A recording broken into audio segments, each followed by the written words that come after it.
जैसा कि आप सभी जानते हैं कि बिहार बोर्ड ने अपना ऑफिशियल मॉडल पेपर नए साल में जारी कर दिया है, लेकिन उसका आंसर नहीं जारी होता है। तो क्या होगा उसका बिल्कुल सही उत्तर आज की इस वीडियो में हम जानेंगे। और हमें उम्मीद है कि आप मॉडल पेपर डाउनलोड कर लिए होंगे। अगर नहीं डाउनलोड किए हैं तो नीचे डिस्क्रिप्शन में वीडियो का लिंक दिया गया है, उस वीडियो को ध्यानपूर्वक देख लीजिए और देखने के बाद से वह मॉडल पेपर आप डाउनलोड कर लीजिए और बढ़िया से तैयारी कीजिए। और आपको बता दें कि आपके पैटर्न में बदलाव कर दिया गया है। जो इस साल आपकी परीक्षा होने वाली है, आपको बता दें कि कुल प्रश्नों की जो संख्या रहेगी वह विज्ञान में 110 प्रश्न रहेगी और 110 प्रश्न में से मात्र आपको 55 प्रश्न का ही जवाब देना है, यानी कि प्रश्नों की संख्या दोगुना कर दिया गया है। जिसमें से 80 जो प्रश्न रहेगा वह ऑब्जेक्टिव टाइप प्रश्न रहेगा, जिसमें से आपको मात्र 40 प्रश्न का ही जवाब देना है साइंस में, ठीक है। और उसके बाद से आपको लघु उत्तरीय और दीर्घ उत्तरीय प्रश्न का जवाब देना है। और एक खुशी की बात यह है कि आपको हम पहले बता रहे थे कि देखिए बाबू, जो हमारे चैनल पे वीडियो आती है, जो क्वेश्चन आपको हम बताते हैं वही सभी प्रश्न आपकी परीक्षा में पूछा जाएगा, उससे बाहर प्रश्न नहीं आएगा। लेकिन इसमें काफी बच्चे परेशान होते हैं कि क्या सच में ऐसा हो सकता है? तो हाँ, ऐसा हो सकता है, क्योंकि जो हम क्वेश्चन आपको लेकर के आते हैं वह सभी प्रश्न कहाँ से रहते हैं, तो सभी आपके पिछले वर्षों का क्वेश्चन पेपर लेकर के, आपके बुक को लेकर के तब क्वेश्चन को बनाया जाता है और तब आपको बताया जाता है। इसलिए आपको बोले थे कि जो आपको हम बताएंगे वही प्रश्न आपकी परीक्षा में रहेगा। तो देखिए, जो मॉडल पेपर जारी किया गया है वही सभी प्रश्न है जो आपको हम पहले बता चुके हैं। तो आइए जान लेते हैं क्या क्या होगा इसका बिल्कुल सही उत्तर। आप लोग तो जानते ही हैं, जो हमारे चैनल से पहले से जुड़े हैं उनको तो पता है, इसलिए कह रहे हैं जल्दी से चैनल को सब्सक्राइब कीजिए, नहीं तो आपको वीडियो नहीं मिल पाएगी और इस तरह की तैयारी नहीं मिल पाएगी तो फिर आपको दिक्कत हो जाएगी। तो देखिए, प्रश्न कह रहा है कि किस दर्पण की फोकस दूरी ऋणात्मक होती है। और आपको पहले हम बता चुके हैं, तो हम पहले बता चुके हैं कि अवतल दर्पण की फोकस दूरी ऋणात्मक होती है, यानी कि ऑप्शन आपका बी नंबर क्या हो जाएगा, बिल्कुल सही उत्तर हो जाएगा। चलिए अगले नंबर प्रश्न की बात करते हैं। अगला प्रश्न क्या है, तो देखिए अगला प्रश्न है कि दर्पण की फोकस दूरी एफ और वक्रता त्रिज्या आर में क्या संबंध होता है। ये भी प्रश्न आपको बता दिए हैं, तो जल्दी से बताइए। जो हमसे पहले से जुड़े हुए हैं वो हमें नीचे कमेंट में बताएं, जिससे कि हमें अनुभव हो कि आपकी तैयारी कितनी हुई है। जब आप हमें कमेंट करके बताइएगा तो हमें पता चलेगा कि आपकी तैयारी कहाँ तक हुई है और आपको हमें कैसी तैयारी कराना है, तो आप जरूर हमें बताइएगा। आइए बता देते हैं, आप एक जगह लिख लीजिए बिल्कुल बिल्कुल सही उत्तर क्या होगा मॉडल पेपर का, और ऐसा ही प्रश्न आपकी परीक्षा में पूछा जाएगा। और जो आपको हम बताए हैं पिछले वाले वीडियो में, उन सारी वीडियो को नहीं देखें तो प्लीज जरूर दिखेगा, नहीं तो आपको काफी नुकसान हो सकती है। तो इसका बिल्कुल सही उत्तर क्या हो जाएगा, आप सभी तो जानते हैं कि F बराबर R/2 होती है, यानी कि जो फोकस दूरी होती है वह वक्रता त्रिज्या की क्या होती है, आदि होती है, यानी कि ऑप्शन बी इसका बिल्कुल सही उत्तर हो जाएगा।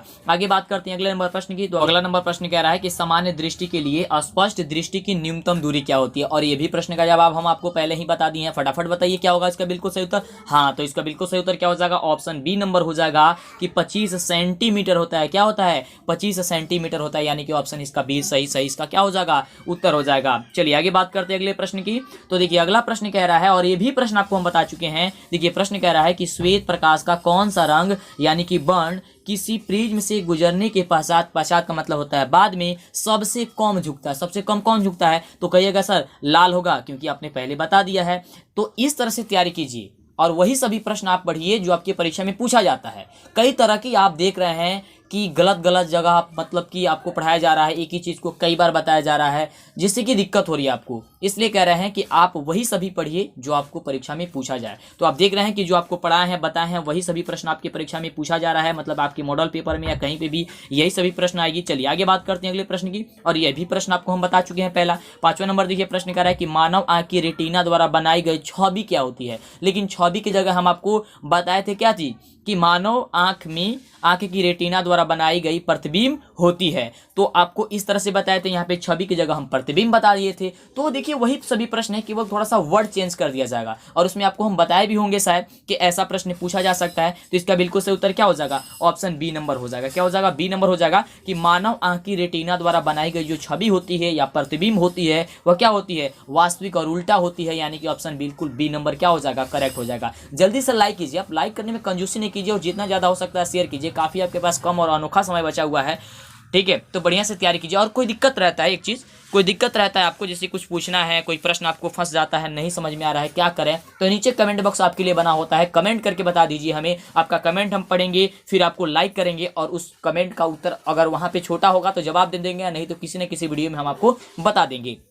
आगे बात करते हैं अगला प्रश्न कि आकाश का रंग नीला प्रतीत होता है। ये भी प्रश्न बताए थे, यानी कि जो आपको हम पहले पढ़ा दिए बता दिए वही सभी प्रश्न पूछा जा रहा है ना, इसलिए आपको बार बार कह रहे थे लेकिन आपको विश्वास हो नहीं रहा होगा।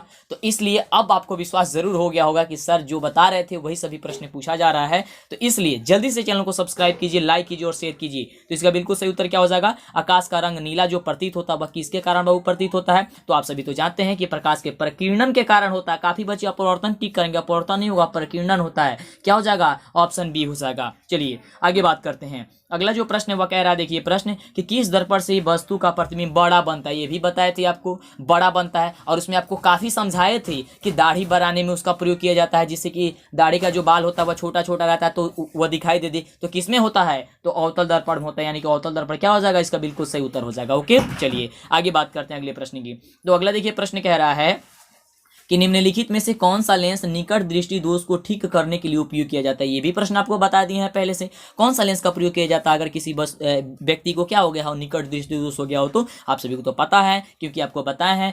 जिनको नहीं पता है वो याद करते जाएंगे और इसको टिक लगा कर रख लेंगे, क्योंकि मॉडल पेपर से ज्यादा प्रश्न आपकी परीक्षा में आएगा। ठीक है, तो इसका बिल्कुल सही उत्तर क्या हो जाएगा, ऑप्शन सी हो जाएगा। क्योंकि कोरोना काल है और कोरोना काल की वजह से ये क्वेश्चन को क्या किया गया है, दिया गया है, जिससे बच्चे ऐसे तैयारी कर ले और ऐसा ही प्रश्न और ये भी प्रश्न आपको पूछा जा सकता है। अगला प्रश्न है कि निम्नलिखित में से कौन सा उपकरण विद्युत धारा की उपस्थिति को दर्शाता है। बताइए तो कौन दर्शाता है, विद्युत धारा की उपस्थिति। और विद्युत धारा की उपस्थिति की यदि हम बात करते हैं तो गैल्वेनीकरण हो जाएगा। कौन हो जाएगा, तो गैल्वेनीकरण हो जाएगा, ऑप्शन ए नंबर हो जाएगा। क्या हो जाएगा, ऑप्शन ए। आगे बात करते हैं अगले प्रश्न की। तो अगला जो प्रश्न है वह प्रश्न हम सभी का देखिए कह रहा है कि दाएं हाथ के अंगूठे के नियम को किसने प्रतिपादित किया था। तो आप सभी तो जानते हैं कि फ्लेमिंग के दाएं हस्त का नियम हम लोग जानते हैं। तो फ्लेमिंग के क्या हो जाएगा, ऑप्शन बी हो जाएगा। ऑप्शन बी फ्लेमिंग के दाएं हस्त के नियम। ठीक है, चलिए आगे बात करते हैं। अगला देखिए प्रश्न, अगला प्रश्न कह रहा है कि विभवांतर का सही मात्रक क्या होता है। ये भी प्रश्न आपको पता है। तो जो बच्चा हमारे सभी वीडियो देखा होगा ना, उनको तो परेशानी हो ही नहीं रही होगी, उनको होगा ही नहीं,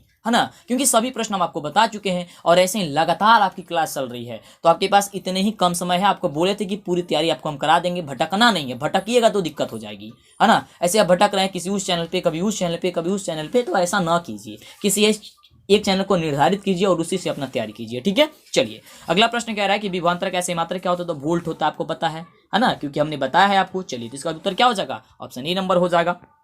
अगला प्रश्न देखिए, अगला प्रश्न है हम सभी का कि निम्नलिखित में से किस संयोजन द्वारा प्रतिरोध का मान बढ़ता है। किस संयोजन द्वारा। तो देखिए आप सभी इसमें कंफ्यूज होंगे थोड़ी सी, तो ध्यान से देखिए। इसका बिल्कुल जो सही उत्तर होना चाहिए आपका ऑप्शन ए नंबर ही हो जाएगा, क्योंकि श्रेणी क्रम होना चाहिए इसको।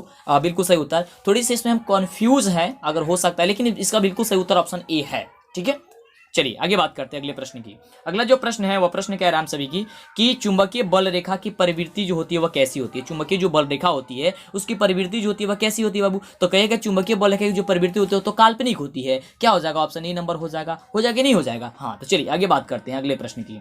अगला जो प्रश्न है वह प्रश्न कह रहा है हम लोग का 14 नंबर प्रश्न। और भी प्रश्न बताए थे आपको कि 1 किलोवाट घंटा किसके बराबर होता है। 1 किलोवाट जो घंटा होता है वह किसके बराबर होता है आपको बताए थे। तो होता है 3.6 इंटू 10 का पावर कितना जूल, 6 जूल के बराबर होता है। ठीक है, जब जूल में पूछा जाएगा तो इतना आंसर क्या हो जाएगा आपका, हो जाएगा। यानी कि ऑप्शन नंबर क्या हो जाएगा, ऑप्शन सी नंबर हो जाएगा, है ना कमाल की। चलिए आगे बात करते हैं। अगला जो प्रश्न है वह प्रश्न हम सभी का है कि नवीकरणीय ऊर्जा का स्रोत जो होता है वह क्या होता है। नवीकरणीय ऊर्जा का स्रोत जो होता है वह क्या होता है। देखिए तो नवीकरणीय ऊर्जा की स्रोत की यदि हम बात करते हैं तो नवीकरणीय ऊर्जा का जो स्रोत हो जाएगा वह क्या हो जाएगा। तो ऑप्शन बी हो जाएगा कि सौर ऊर्जा हो जाएगा। क्या हो जाएगा, ऑप्शन बी हो जाएगा, सौर ऊर्जा हो जाएगा। आगे बात करते हैं। अगला जो प्रश्न कह रहा है तो अगला प्रश्न हम सभी का है कि कौन सा लेंस अपसारी लेंस भी कहा जाता है। ये प्रश्न आपको बताए थे कि अभिसारी लेंस किसे कहा जाता है, अपसारी लेंस किसे कहा जाता है ना, कौन कौन होता है। तो आपको हम बताए हैं तो काफी दिक्कत नहीं हो रही होगी, और जो बच्चे हमसे नहीं पढ़े हैं उनको ही दिक्कत हो रही होगी। तो जान लीजिए कि इसका बिल्कुल सही उत्तर क्या होगा कि कौन सा लेंस अभिसारी लेंस होता है, अपसारी लेंस होता है।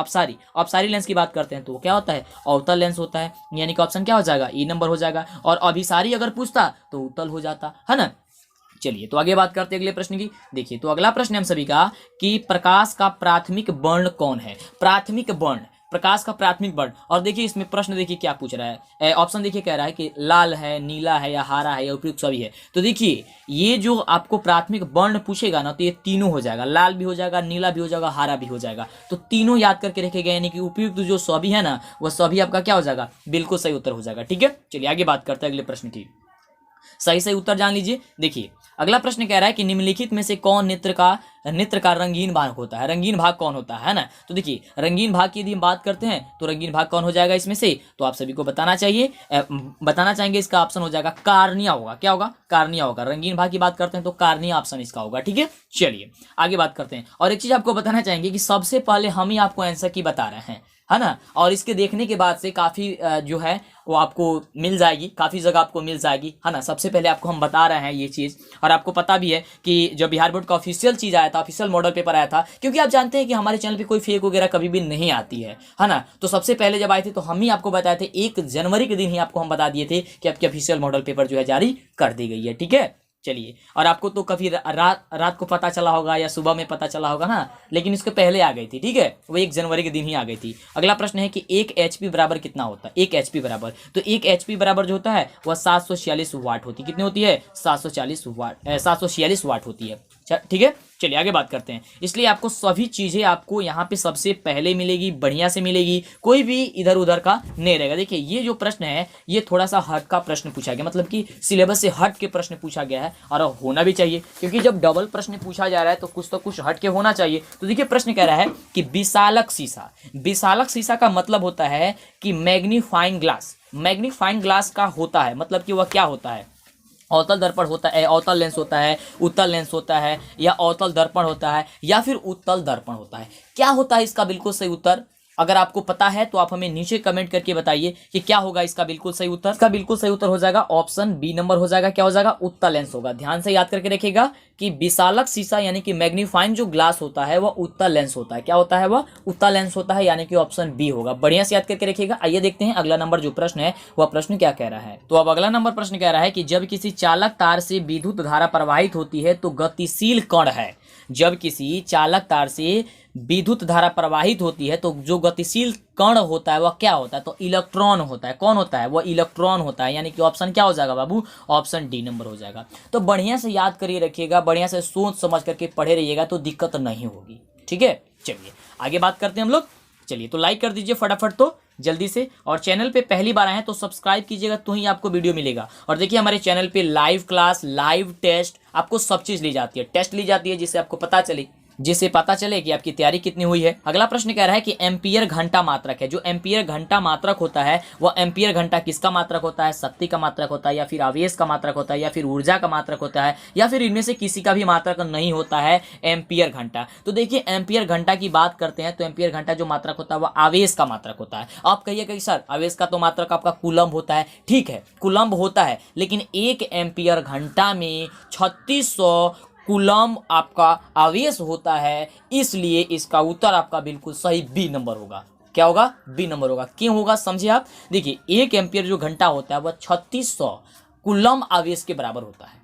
किसके बराबर होता है? 3600 कूलम्ब आवेश के बराबर होता है। तो इसका आवेश का क्या हो जाएगा? इसका बिल्कुल सही उत्तर हो जाएगा कि एम्पियर घंटा मात्र किसका होता है? आवेश का होता है। ठीक है, चलिए आगे बात करते हैं।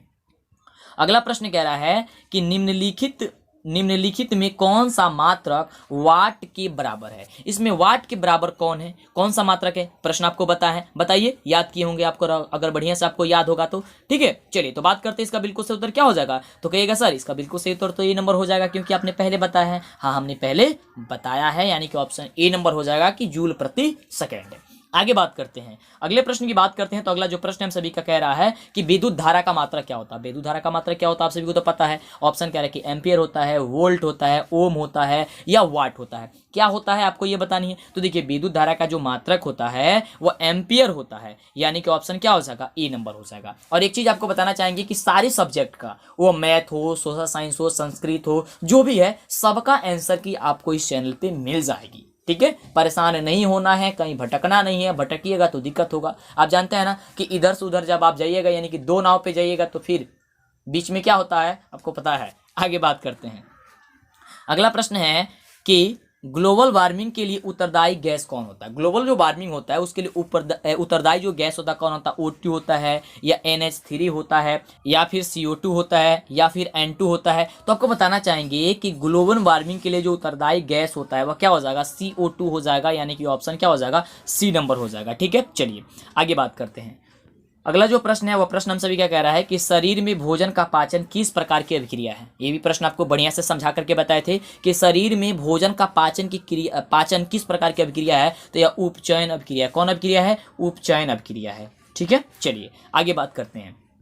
अगला प्रश्न है कि काली चूना पर जब जल डाला जाता है, क्या किया जाता है? काली जो चूना होती है उस पर क्या डाल दिया जाए? जल। तो अभिक्रिया क्या होगी?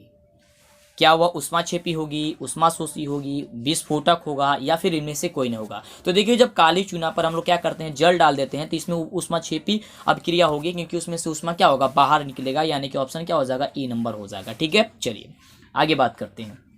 अगला प्रश्न है कि निम्नलिखित में से कौन सबसे अधिक अभिक्रियाशील होता है? सबसे ज्यादा अभिक्रियाशील कौन होता है? और देखिए ऑप्शन आपका क्या कह रहा है। ऑप्शन कह रहा है कि Cu, Hg, Au या फिर Ag या फिर Au। तो देखिए, सबसे अभिक्रियाशील की बात करते हैं इसके अनुसार, किसके अनुसार? जो ऑप्शन दिया गया इसके अनुसार, तो इसके अनुसार ऑप्शन आपका सी नंबर हो ही जाएगा कि Ag होता है। ठीक है, सिल्वर। ओके, क्या होता है? Ag। आगे बात करते हैं। अगला कह रहा है कि चूना जल का रासायनिक सूत्र क्या होता है? चूना जल का ऑप्शन कह रहा है कि CaCl2 या CaOCl2 या CaOH का होल ट्वाइस। क्या होता है चूना जल का? तो चूना जल किसका? चूना जल कह रहा है, तो चूना जल का क्या हो जाएगा? ऑप्शन आपका डी नंबर होगा कि CaOH का होल ट्वाइस होगा। क्या होगा? CaOH का होल ट्वाइस होगा, यानी कि ऑप्शन क्या हो जाएगा? डी नंबर होगा। समझे? चलिए आगे बात करते हैं। अगले प्रश्न की बात करते हैं। तो अगला प्रश्न पूछा गया है कि कोई विलयन लाल लिटमस पत्र को नीला कर देता है, तो उसका पीएच मान क्या होगा? देखिए, काफी घुमा करके क्वेश्चन पूछा गया है। क्वेश्चन पूछा जाता था पहले कि कोई विलयन लाल लिटमस पत्र को नीला कर देता है तो वह क्या कहलाता है, लेकिन यहाँ भी पूछ दिया गया है कि कोई विलयन लाल लिटमस पत्र को नीला कर देता है तो उसका पीएच मान क्या होगा। तो यहाँ पे देखिए, दो क्वेश्चन का उत्तर आपको याद होगा कि जब लाल लिटमस पत्र को कोई विलयन क्या कर देता है? नीला कर देता है, वो क्षार कहलाता है। और क्षार का पीएच मान क्या होता है? अधिक होता है।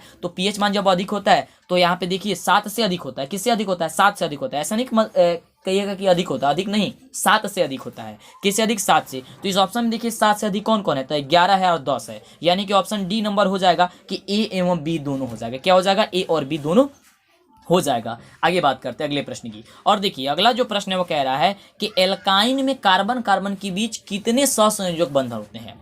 एल्काइन के बीच, जो एल्काइन होता है उसके बीच कार्बन कार्बन के कितने जो होते हैं वह सहसंयोजक बंधन होते हैं?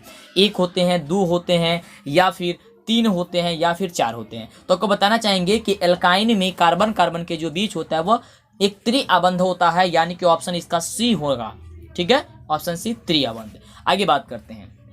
अगला प्रश्न कह रहा है कि ग्लूकोज का आणविक सूत्र क्या होता है? आपको पता होगा कि ग्लूकोज का आणविक सूत्र, आपको ऑप्शन जो दिया गया ध्यान से देखिए कि C6H12O6 यानी कि C6H12O6 या फिर CH3COOH या फिर CH3CHO या फिर CHCl3। तो हो जाएगा इसके बिल्कुल सही उत्तर क्या चीज कि C6H12O6, यानी कि ऑप्शन ए ग्लूकोज का ये आपका सूत्र होता है। आगे बात करते हैं। अगला जो प्रश्न कह रहा है कि उच्च वसीय अम्लों के सोडियम लवण कहलाते हैं। देखिए, काफी बढ़िया प्रश्न है ये, और काफी बच्चे इसका उत्तर नहीं दे पाएंगे।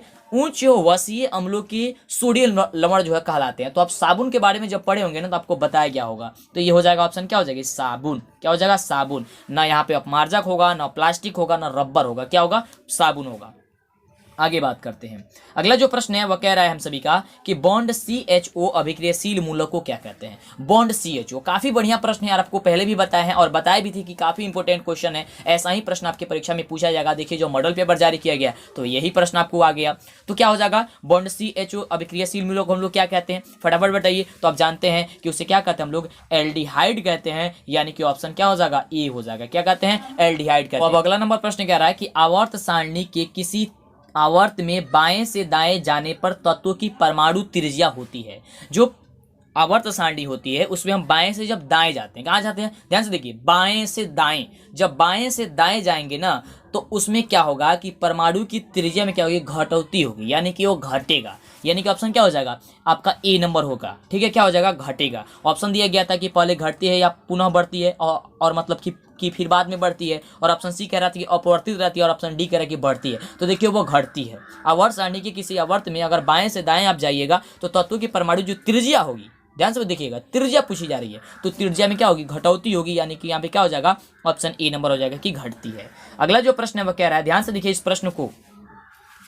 प्रश्न कह रहा है कि निम्नलिखित तत्वों को उनके अधातु गुण के अनुसार बढ़ते क्रम में सजाइए। और एक प्रश्न आपसे पूछा जाता है कि निम्नलिखित तत्वों को उनके धातु गुण के अनुसार, तो वहाँ पे धातु दिया रहता है लेकिन यहाँ पे अधातु दिया गया है। और यहाँ पे जो अधातु दिया गया वह कौन कौन दिया गया, देखिए ध्यान से, यहाँ पे दिया गया है Li, है ना, लिथियम, O, और इसके बाद से सी, उसके बाद से Be और उसके बाद से F। इसको क्या करना है, आपको क्या करना है, किस क्रम में सजाना है, तो बढ़ते क्रम में सजाना है। आपको किस क्रम में सजाना है, बढ़ते क्रम में सजाना है। तो बढ़ते क्रम इसमें देखिए, ध्यान से देखिए कौन होगा, तो बढ़ते क्रम इसमें होगा सबसे पहले आपका लिथियम, ठीक है, उसके बाद से होगा बेरिलियम, फिर होगा कार्बन, फिर आपका ऑक्सीजन और फिर होगा फ्लोरीन। यानी कि ऑप्शन क्या हो जाएगा, बी नंबर आपका बिल्कुल सही उत्तर हो जाएगा। ठीक है, बी नंबर आपका क्या होगा, बिल्कुल सही उत्तर होगा। इसे आप याद करके बढ़िया सा लिखिएगा। ठीक है, चलिए आगे बात करते हैं। अगला जो दिया गया है वो अगला कह रहा है प्रश्न 37 नंबर कि सिलिकॉन क्या है। सिलिकॉन के बारे में आप पढ़े होंगे, आपको हमने भी बताया है पहले, तो इसलिए आप सारी वीडियो नहीं देखें, नीचे डिस्क्रिप्शन में सभी वीडियो का लिंक है, सभी वीडियो जरूर देखिएगा।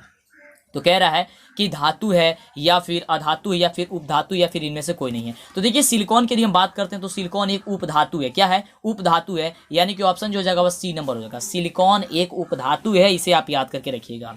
आगे बात करते हैं। अगला जो प्रश्न है वह कह रहा है कि निम्नलिखित में से कौन जो है विद्युत धनात्मक तत्व है। इसमें से विद्युत धनात्मक तत्व कौन है, यहाँ पर दिया है ऑप्शन क्या चीज, सी, उसके बाद से दिया है Cl, फिर दिया है Na और ऑप्शन डी दिया है कि P।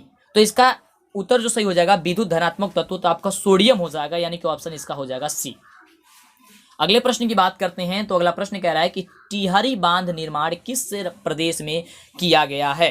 और काफी जो है वह महत्वपूर्ण ये क्वेश्चन है, इसे याद करके लिखिएगा। कई बार आपको हमने ये भी बताया है कि टिहरी बांध का निर्माण जो किया गया है वह किस प्रदेश में किया गया है, तो किया गया है उत्तराखंड में। किस में किया गया है, उत्तराखंड में। ध्यान से देखिएगा, उत्तर प्रदेश न मार दीजिएगा। जल्दी जल्दी के चक्कर में गलती यही होती है बच्चों से कि जल्दी जल्दी पढ़ते हैं, तो जल्दी जल्दी मत पढ़िएगा, ध्यान से पढ़िएगा। ऑप्शन एक ही तरह का रहता है, तो क्या होगा, उत्तराखंड होगा, यानी कि ऑप्शन बी हो जाएगा। तो अगला नंबर प्रश्न कह रहा है कि निम्नलिखित में से किस धातु को किरोसिन में डुबो करके रखा जाता है। ऑप्शन कह रहा है कि मैग्नीशियम, सोडियम, पारा या फिर टंगस्टन। आपको बताया है, फटाफट बताइए तो इसका उत्तर क्या हो जाएगा। तो कहिएगा कि सर इसका उत्तर तो हो जाएगा बी नंबर, क्योंकि आपने पहले ही हमको बता दिया है। तो बहुत बढ़िया बात है। और जो भी बच्चे नहीं देखे हैं सारी वीडियो जरूर देखिएगा। सबसे पहले हर चीज जानकारी लेने के लिए और बढ़िया से जानकारी लेने के लिए यही एक ऐसा चैनल है जिसपे आपको 100% सारी चीजें क्या होती है, सही से मिलती है। तो इसका बिल्कुल सही उत्तर क्या हो जाएगा, आपको बी नंबर हो जाएगा। और एक चीज ध्यान में रखिएगा, आपको 2 नंबर में भी यह प्रश्न पूछा जाता है कि सोडियम को किरोसिन तेल में डुबो करके क्यों रखा जाता है। यह प्रश्न आपको हम बताया है ना, ठीक है। तो उससे भी आप याद कर लीजिएगा कि सोडियम को किरोसिन तेल में डुबो करके क्यों रखा जाता है। तो आज की इस वीडियो में बस इतना ही। इसके आगे 40 और प्रश्न है, क्योंकि आपको तो पता है कि पैटर्न में चेंज कर दिया गया है। 80 ऑब्जेक्टिव पूछा जाएगा साइंस में, तो ये वीडियो काफी लंबा हो जाएगा, जिसके लिए हम वीडियो को यहीं पे रोक रहे हैं। लेकिन आगे से जो वीडियो होगी वो कहाँ पे मिलेगी, उस वीडियो का लिंक जो होगा इस डिस्क्रिप्शन में मिल जाएगा, ठीक है। तो उसमें आप जाकर के देख लीजिएगा। और चैनल को जब तक सब्सक्राइब नहीं किए करेंगे तब तक आपको वीडियो नहीं मिलेगा। तो जल्दी से पहले चैनल को सब्सक्राइब कर लीजिए। और रही उसके बाद कि इसमें सब्जेक्टिव जो प्रश्न है, तो उस सब्जेक्टिव प्रश्न को भी हम आपको बताने का प्रयास करेंगे और बताएंगे। इसलिए जल्दी से चैनल को सब्सक्राइब कीजिए, लाइक कीजिए और जल्दी से अपने दोस्तों में शेयर कीजिए, जिससे कि उनको आंसर की मिल जाए। और कैसे डाउनलोड करना है पीडीएफ को, इसे जो आप देख पा रहे हैं, जो मॉडल पेपर जो बिहार बोर्ड के ऑफिशियल मॉडल पेपर है, ऐसे तो मार्केट में बहुत देरी से आएगा, है ना। तो आप कैसे डाउनलोड करिएगा, नीचे डिस्क्रिप्शन में लिंक है, उस वीडियो को भी देख लीजिएगा, बढ़िया से इस चैनल पे अपलोड है। तो फिर मिलते हैं आपसे नेक्स्ट वीडियो के साथ, है ना। और जितने भी वीडियो नहीं देखें सारी वीडियो देखिए। बहुत बहुत धन्यवाद आप सभी को इस वीडियो को देखने के लिए।